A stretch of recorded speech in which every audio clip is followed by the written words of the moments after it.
শান্তি, ওম শান্তি।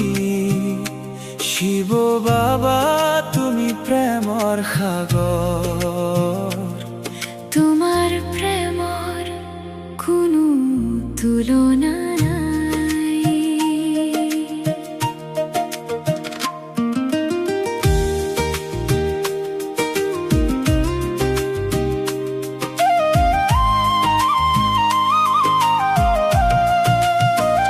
প্রেমর সাগর তুমি আমার পিতা প্রাণর, তোমার দরে আমিও হও মাস্তর প্রেমর সাগর।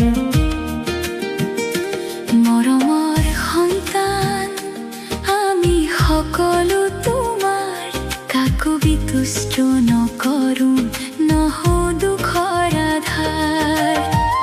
অবিনাশী জ্ঞানৰ সাগৰ তুমি শিৱ বাবা, জ্ঞান ৰত্নৰে ভৰাও আমি বুদ্ধিৰ জলুঙা। শেষই ব্ৰাহ্মণ কুলত জনম লৈ, অমৰ কথা শুনি থাকো আনন্দিত হৈ। আত্মা বুলি নিজক আমি বিন্দু ৰূপত জানো, সদায় বিন্দু পিতাৰ স্মৃতিত থাকো। সংসাৰে যদিও কৰে অৱহেলা প্ৰত্যাখ্যান, পিতাৰ মাজত পাওঁ আমি সঁচা মৰমৰ সন্ধান। দুখহৰ্তা সুখকৰ্তাৰ সন্তান আমি, দুখ আঁতৰাই সুখ বিলাও দিনে ৰাতি।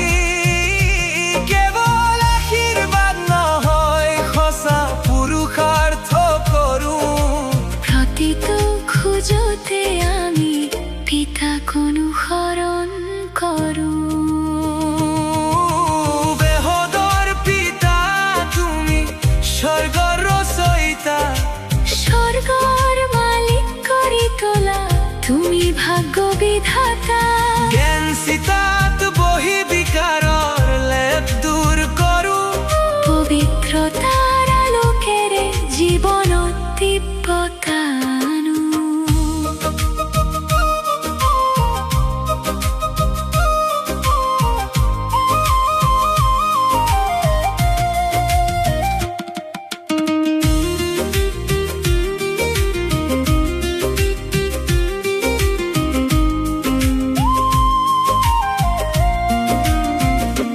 এতিয়া বুৰঞ্জী ভূগোল পুনৰাবৃত্তি হ'ব। আকৌ বিশ্বৰ বাদশাহী আমাৰ হ'ব।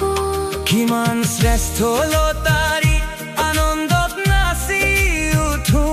অসাৰ কথাবোৰ একেবাৰে পাহৰো। অন্তৰ্মুখী হৈ আমি একান্তত থাকো। অশৰীৰী হোৱাৰ অভ্যাস কৰি থাকো। সত্য নিষ্ঠাৰ আধাৰত তানৰ সংগ এৰো।